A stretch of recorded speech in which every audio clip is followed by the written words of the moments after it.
So I've been around horses all my life. I guess I had horses,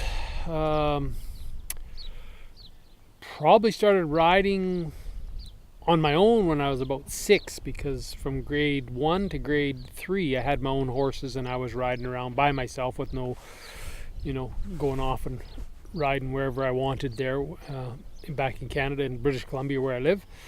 And played with horses and was around horses when we had a ranch, a cattle ranch. I lived on the cattle ranch, and we always had a couple of horses around for me to ride and play with.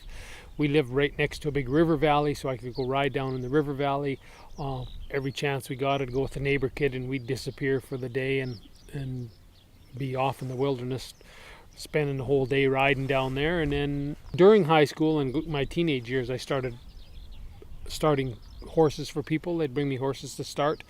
I didn't know what I was doing at all, but I rode horses, and people would pay me to ride their horses and train their horses, and I seriously did not know what I was doing. Just because I'd rode horses, but I did not know what I was doing.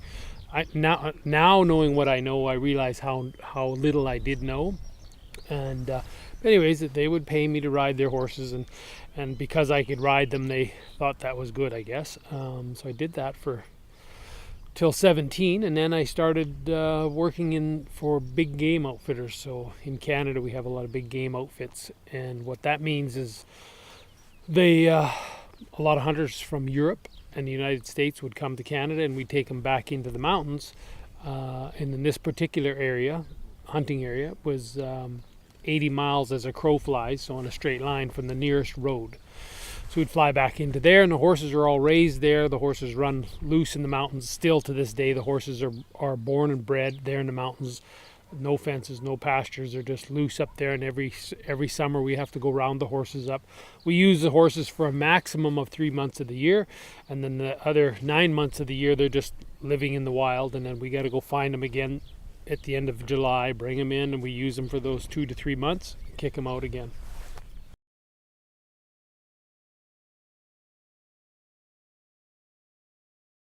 Finding them again. Well, finding these horses, what that means is they're turned loose. So if you can imagine, here in the Alps, we got in the Alps in Austria, and there's bush and mountains and valleys and streams and rivers. The horses just are turned loose, and there's no pastures, no fences, no roads for 40 miles in any direction, 100 miles in any direction. There's no roads, no fences, none. The horses are just turned loose. They can go anywhere they want. You have to go find them in July, and the first horses you have to walk on foot, and you take your halter with you, and you walk out there and you go find a horse, and you find one that you can catch, and then you'll bring that one and you'll start riding him and see if you can chase a couple other horses in, and get them into the corrals at our lodge, at our camp. Bring the horses into there, and then you can slowly pick different horse every day to go out and look for the other ones and bring them in. And it usually takes at least 12 days to round up, and there's usually around 250 head of horses there. So it takes about 12 days to round those horses up, and you usually lose a couple pounds a day. So in 12 days you're 20 pounds lighter.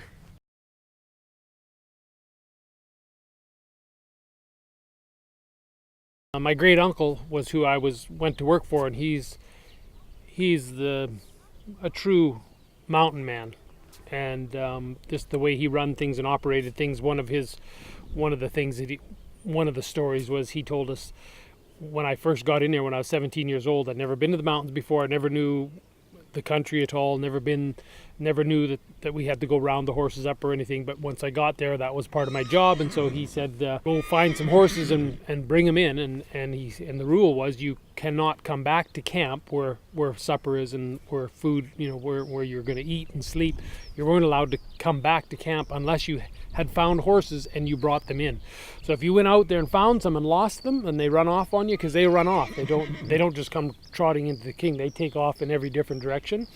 And So you've got to work hard to get around them, and then they go up here and you cut them off, and then they go over there and you cut them off, and you're miles in every different direction trying to get these horses, and finally you get them into, if you work hard enough at it and try hard enough at it, you'll finally get the horses in, then you can come to camp. But if you don't do that, you don't get to come back. The mountain deal that I'm talking about, we call it high and wild, and so we get people from all over the world come to Canada, and they fly into British Columbia, and then they meet with me, and we take them into the mountains, and it's a learning holiday adventure.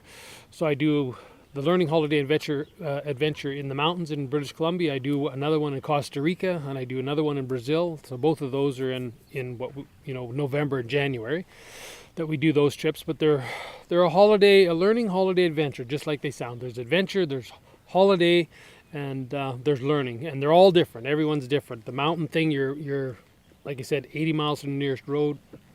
The Costa Rican adventure, you're in swimming pools and in the ocean, and in Brazil, you're staying at a big fancy ranch and riding Lusitano horses. So each place, the animals are different, the setup's different, but still a learning holiday adventure. At my home, I call it the Horse Ranch, and the Horse Ranch is in British Columbia as well, and near Fort St. John, British Columbia. And my website's thehorseranch.com. So there, people also come from all over the world. So in any given year, we might have 6 different countries will fly to Canada to my ranch, which is separate from the mountains. So there's the mountain trip, high and wild. Then there's the Horse Ranch, which is where I live. And people will come there, and they can spend from 4 days to 2 years. People will come and stay on the ranch and work on their horsemanship. So my whole point of being around horses is to learn more horsemanship for myself and to try to teach other people what I've learned so far. So the ranch, they can come and stay at the Horse Ranch at my place. They can stay at the ranch, and they can camp there. They can rent a room, and the people from overseas that come from Austria and Switzerland and Australia and Mexico, the people that come from all over the place, obviously they don't have a horse, so we lease them horses, and they use horses. And then they're all people that are interested in following the stages, my stages program. So there's stage 1, stage 2, stage 3, and it goes on up the ladder. And so they come and they're interested in learning the program, and then that is why I end up going to the other countries as well too, because whether it's Brazil or Costa Rica, that's why I'm there, is to help the people there come to them so that they can start working on a staged program to develop their horsemanship skills.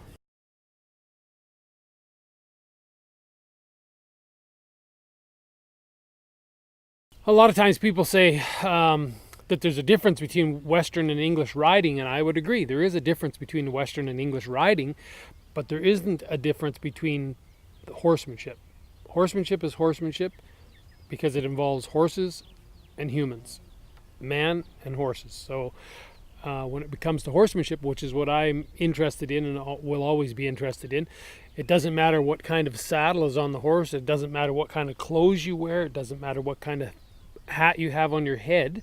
Horsemanship is still horsemanship because you're dealing with horses and with humans. And so the more I know and the more skills that I have, the better my horse will be. My horse is an absolute mirror of what I know. So you can buy a horse, let's say, that has some problems or whatever, but he can't have those problems forever, or that means that you didn't know any more than the last guy that owned him. You're not doing any better than the last guy. So you can't blame the last guy forever. If your horsemanship skills are high enough, you will fix the problem with that horse. You'll change the problem because of your skills. You'll be able to fix that. And so horsemanship, and the higher your skills are in horsemanship, the more problems aren't problems. They disappear. So people run into lots of things, trailer loading problems, or spooking problems, or pulls back, or can't trailer load, or all these are very simple things to fix. But it is all determined by what we know and understanding the horses. The more we understand horses, we know what the horse needs, and we know what we need to do to be able to help him, and so then all those problems disappear. When we're in Brazil, we're riding all English. It's all English riding when I'm in Brazil. I still wear my cowboy hat, but I'm in an English saddle. We're working on the original reason they got me there was to help them with the working equitation. They wanted me to come over and help work with their trainers and work with their horses, and at that time there was a big belief that they had their dressage horses and they had their working equitation horses, and that the dressage horses couldn't do the working equitation. And I didn't know that they had that thought in their head, because it was not in my head. If you can ride him, he can do working equitation. It's not, he doesn't have to be just one or the other. So I had myself and I had some students that met me over there, and we just took all the horses, the dressage horses, the jumping horses, everybody did working equitation. And of course some did better at it than others, but by the end of it they were all doing the working equitation and doing a great job. And then when I go to the mountains, then we're all riding Western horse, Western gear, Western saddles and stuff. But nevertheless, the horse has to be willing and soft, and the goal is that the horse understands what we're doing, that we can get our horses respectful, and we can build his confidence.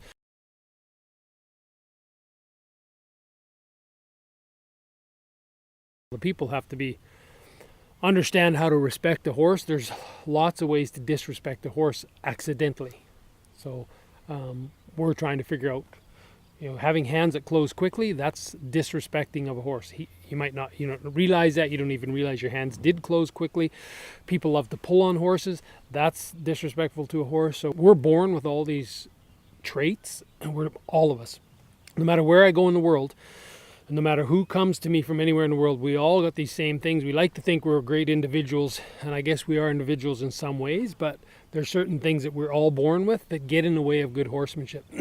So a good program, this is what I'm trying to teach, and what I'm continually trying to get better at myself, is to get rid of these non-serving traits that would hold me back, and it holds my horsemanship back, and it holds me back from helping a lot of horses and really developing horses. I believe that most people are getting maybe 5% to 10% of what their horse is capable of. 5 to 10%. So they're missing 90 to 95% everywhere I go.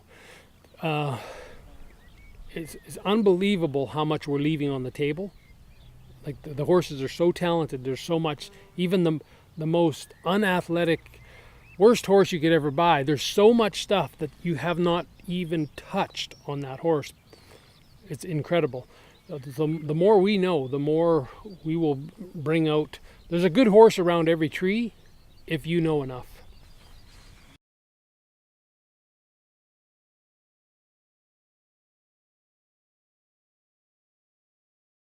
So I've been told, I actually didn't realize this, because of what I do, nobody says it to me, maybe.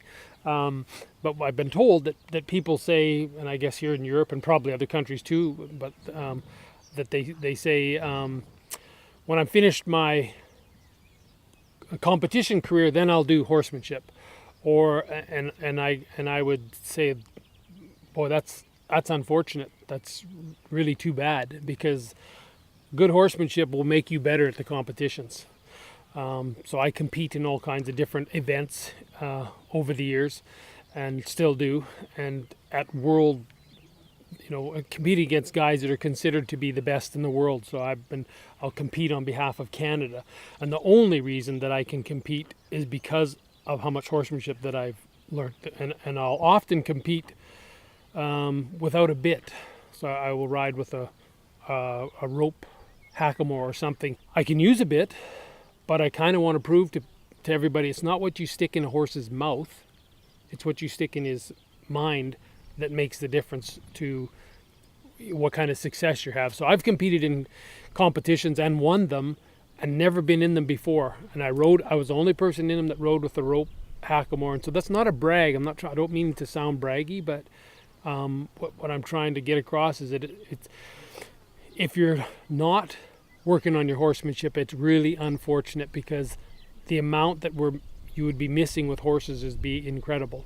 Like if it's not a separate thing that you don't do horsemanship over here and then compete over there. It's all one thing. It's all one one deal. You're doing horsemanship to one level or one degree or another, and I want to do horsemanship to as high as I possibly can, because I know it's going to be funner, safer.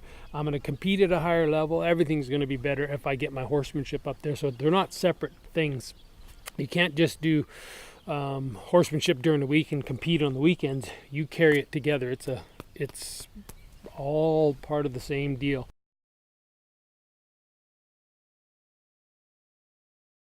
Another thing that I heard while I was over here that I was shocked and surprised by, that people, I guess some people say they feel safer on the horse than on the ground. That they're good in the saddle, but not on the ground. And I just like, well, that's mind blowing.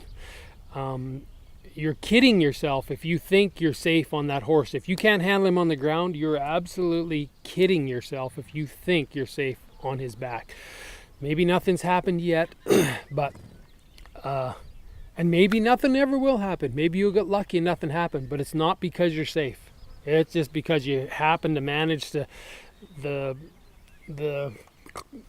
clouds were aligned that day and the wind was perfect, and you just got out there enough times and everything just held together. But it's not because you're safe. If you can't handle him on the ground, the horse only has one brain. He doesn't have his ground brain, and then over here he has his riding brain. A horse has one brain, and whatever he thinks and can get away with on the ground, he knows he can do it in the saddle too. Like he knows that the human might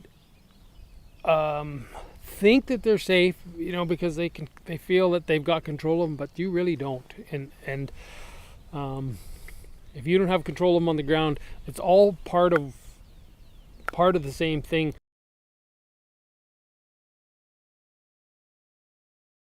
There's 4 savvies in what I consider horsemanship. 2 are on the ground. Liberty, what I call liberty, and the other one's online. Liberty is when the horse is loose. So if I was to go out into a pasture to catch horses, they're at liberty because there's no ropes on them. As soon as I put a click of rope on them, then that's online. And so I need to be good at both of those. That's my ground stuff, and I got to be able to do all these things, and I got to be able to control his feet and have a horse that's calm and relaxed and thinking, that I could ask a lot of him and he's fine with it. You're using your groundwork and your riding, but you'd use both of them to develop the horse mentally, emotionally, and physically. It's not you don't just physically ride around a horse and play him out. You don't chase him around a round pen until he's played out. You're not trying to play your horse out. You're trying to develop him mentally and emotionally and physically. If we own a horse, if we're even going to lease somebody's horses, it is our job and our responsibility, I believe, to develop that horse and make the horse better because of us, not worse. I often get people emailing me and stuff and phoning me, and they'll say, you know what, I bought this horse a year ago. He was really, really good. And every time I ride him, he gets worse. Every time I handle that horse, he gets worse. What do you think the problem is? And I just to get real quick to the answer, say, well, look in the mirror. Just hold the mirror up and have a look in it, and you'll know what the problem is. The horse was really good, and now he's slowly getting bad. But people go, well, his back must be out. He's got to have an injury. The food's wrong. Blah, blah, blah, blah, all around the thing. But at the end of the day, 99% of the time, we have to look in the mirror and go, what do we need to learn? Why was he so good before and he's not now? And if he comes to you bad, and he's still bad a year later, 2 years, 3, 5 years later, well, guess what? Look in the mirror still. If you want your horses to be better, we have to educate ourselves. And again, there's all these things that we're born with that we don't even know we're born with that interfere with good horsemanship. So those 4 savvies are real important.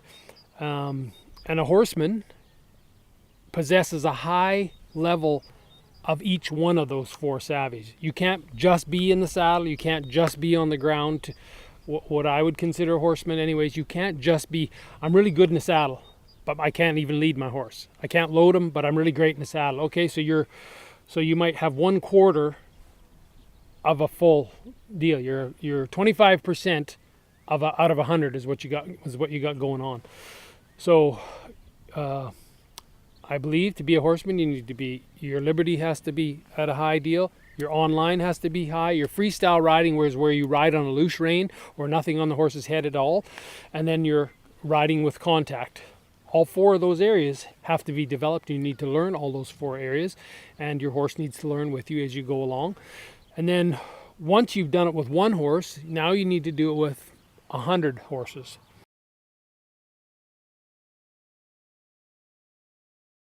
I get asked too, what would I call a horse trainer? When do you get to be a horse trainer? When do you get to hang your shingle and say, I'm a horse trainer? And I could, in my opinion, you better know all 4 of those savvies. You better know those. On top of those 4 savvies, I think you should know how to trim and put shoes on a horse. In those 4 savvies, you could be really good with horses that are broke, but you've never touched a wild one in your life, or you've never started a colt in your life, or you've started 2 or something like this. I go, well, that's not...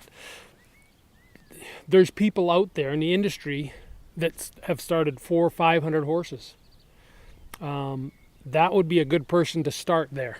Like when they've started 400 or 500 head of horses, and then not just start them, we got to see how they start them, and then where can they take them, what's the top end of what they're doing, watch to see what else can they do with that horse, and how many different places and areas have they rode. And there's people out there that have done a lot. I'm somewhere in the neighborhood of about 3,000 horses now that I've started, and I don't know how many people, 20 years of doing clinics and helping people with their horses a little bit. But as far as the 3,000, the 2,000 to 3,000, somewhere in there, that's horses that I literally started myself, not somebody else started. I didn't just play with them for 5 minutes. I actually took them from not being able to ride to giving them to their owner, and the owner could ride. So there's that part of the horsemanship. But then there's the other end of the horsemanship too, that what can you do with contact, and how does that look, and where are you at with your lead change and your softness and your lightness. But then take that all off the horse's head, and where are you at when you ride with nothing on whatsoever. So there is people out there, and if you're looking for somebody that you would like to work with your horse, if you're looking for somebody that you go do your homework and really go on their website, find out how many horses they've started in their life, get them to show you their best horse, what's the best thing they can do, get them to give you some demos, and they should be more than willing to show you all that. They should be absolutely come and see what I do. I know for my business, I actually won't take their horse unless they come and see what I can do. I want them to know exactly what I do, why I do it. I really want them to understand as much as they can in that short period of time, my beliefs around horsemanship and what I call horsemanship and what I would be doing with their horse, so they can decide if they want to do with me or not. But I'm absolutely say, come here, come and see my best. Here's videos to watch. Here's the website. Check it out. Here's how many I've started, and I do 30 to 60 every year. And, I go to the mountains. So here's my portfolio of, and so there is people around like that. So why not? And oftentimes you'll find the person like that, he don't charge any more than the person that has started 2 horses, So do the best you can for your horse by doing your homework and finding out who really is out there and what do they really know.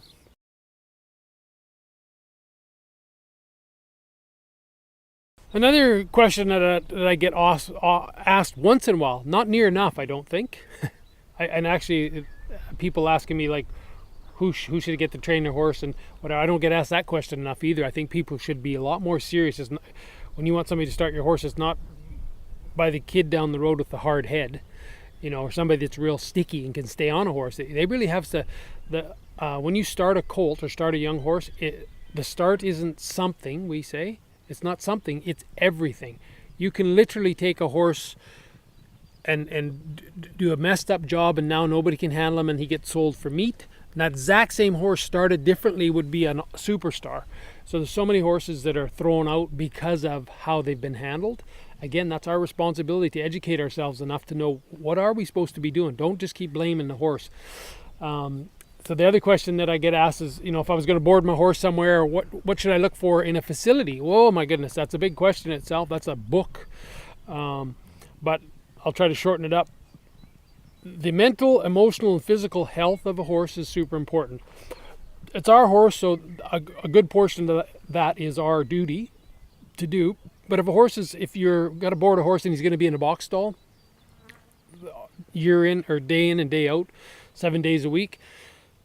It's your job to get out and mentally, emotionally, and physically stimulate that horse enough every day, or pay somebody to do it, so that he can be in his stall and be okay. He has to have enough stimulation, and with all the horses and experience that I've had, I might be able to do it in an hour, but I'd like to have an hour and a half, and I would say, the less I knew and the earlier days, 2 hours at least, 2.5 hours for me to mentally and physically stimulate a horse, develop a horse every day so he could go back in the stall and be fine. But like 20 minutes a day, I don't have the skills to take a horse in 20 minutes and have him okay to be in the stall. Like 20 minutes to me is way too short a time. The horse is going to get out of shape, and a lot of things are, it's going to be very difficult for that horse to be in that stall for that length of time. So the size of the stall is always important. Obviously, the bigger the better, the bedding that's used in a stall, because some bedding has more dust than others, and those horses are laying in it, they're laying down there breathing that thing. How many times is a stall cleaned a day? How many times are the horses fed a day? So horses are supposed to graze, and they have access to food in nature 24 hours a day.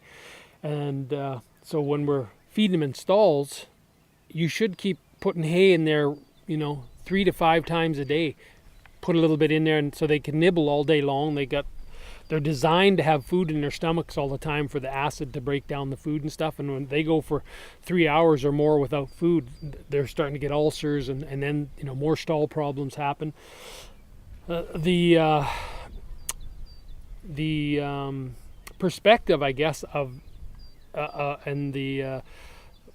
how that barn is and how they ride, what their thought patterns are about horses, So you look around and you see, how is everybody riding? What kind of gear do they have on their horses' heads? How do the horses look in the stalls? Are all the horses sleepy and quiet in the stalls? Are they pawing like this? Is their horses cribbing and biting the fences and pawing? And, if horses look like that in the barn, you got to ask yourself, why is that? Because it doesn't need to be that way. I've been in plenty of barns, mine included. The horses are dead quiet. There's not a sound. They stick their heads out for a pet every once in a while, but there's no chewing, there's no cribbing, not once, never. They might come with a couple of pawing and stuff, but they're not there very long, and they're all settled in their stalls. So I would be watching for that. Of course, all the safety aspects of horse, so there's not stuff for your horses to get into or hook a shoulder on or cut his head in the stall or outside the stalls. I'm always looking at my whole facility, so no matter where you go in my facility, you could work with a horse, train a horse, tie a horse up, put your saddle on to sit on the fence, and so everything's built out of pipe. When I'm talking all my fences, whether it's the pasture fences or the round pen or the arena that I'm working in, everything's flush all the way around the top like that. So if I'm riding close to this, or if I want to use it, there's nothing to hook a horse's head on or anything. The inside rail is all smooth, so there's nothing to catch my knee on if I'm riding close to there. Nothing for a shoulder of a horse to hit with the welded pipe. And not everybody has access to, I realize, but you can still use wood type things to do to make some of this stuff. But with pipe, you weld it. There's no screws or nails ever sticking out. You don't ever have to replace it. I can tie a horse anywhere on my pens and he can't pull it down. I can sit on it. 10 people can sit on it. I can put my saddle on it. There's no splinters catching in my saddle pad or into my saddle. So those things I always look for.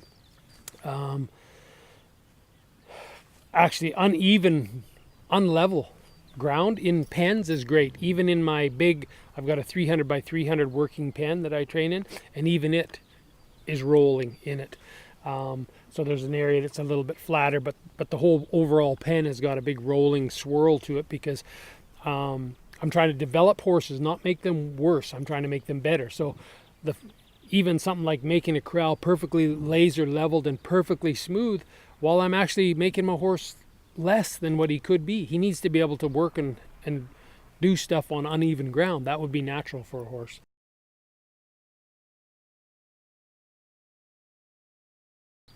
And when I think of when we're talking about horsemanship, the horsemanship that I'm interested in is as close to what other horses do as I can be. I'm not interested in what other people do or what other people think, or I'm not interested in trying to humanize horses or anthropomorphizing horses, if you can say that word, anthropomorphizing. It's when people they start naming their cars human names, and they have they're trying to turn their things and animals into humans. They're not humans. They don't want to be humans. No, they never asked to be humans, and I think it's a real disservice to horses to keep trying to make them into horses and say, well, I like this, so therefore they should like that. No. Whatever they like, you'll see in the pasture, and how they treat each other in the pasture and what they do in the pasture with each other. That's what they like. That's what's normal to them. That's what's natural to them. And I'm going to stick with that. I'm not going to try to turn them into my world. Our human world, for the most part, is messed up enough. I don't need to be bringing a poor horse into it. The more we can get natural and stick with what they do, the better off we're going to be, the better off society's going to be, as far as I'm concerned. The more you understand horses and work more, get rid of some of the things that interfere with good horsemanship, some of the things that we're born with. So when I'm talking about the horsemanship that I teach and that I really believe in, that I try to do, the philosophy behind it is that I would like to be as much like horses as I can be. Like I don't want to change them into humans. I'm not going to talk to them. They don't understand English. They don't understand German. You can try to teach horses words, for example, but they don't talk. Like we've been standing here doing this video here for an hour or something, and there's not been one sound from those horses. So that their main thing is not to chatter, and they sure don't talk. They might whinny once in a while, but there hasn't even been a whinny in an hour. There's no sound whatsoever. So we know for a fact that that's not what horses do. So I'm taking that off my list. I'm not going to talk to my horse all day long and do this, do that, and stop and back up, because it's just not what they do. So I look at what the horses are, what they do, how they treat each other, what they like, how they're biologically made up, and that's what I'm going to try to do as best as I can, even though I'm a human.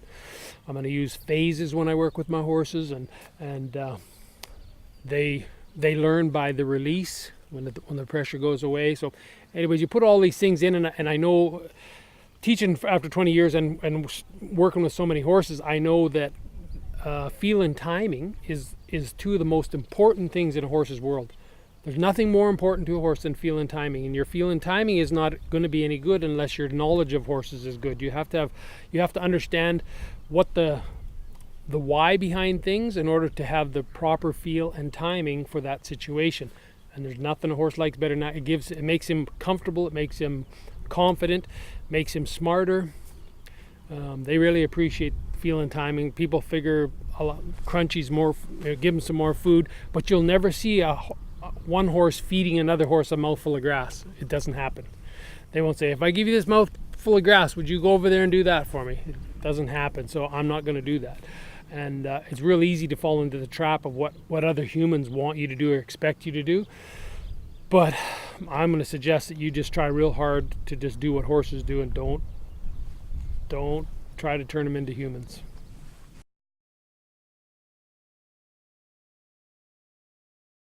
So I believe that if more people had to do horsemanship, even if you didn't own a horse and never plan on riding a horse, don't even like horses, if you were forced, if it was some kind of a law that you had to do good, you had to go through a course on good horsemanship. So like with my stages program, if you had to do stage 1 and 2, I've heard it 200 times or 500 times if I've heard it once, that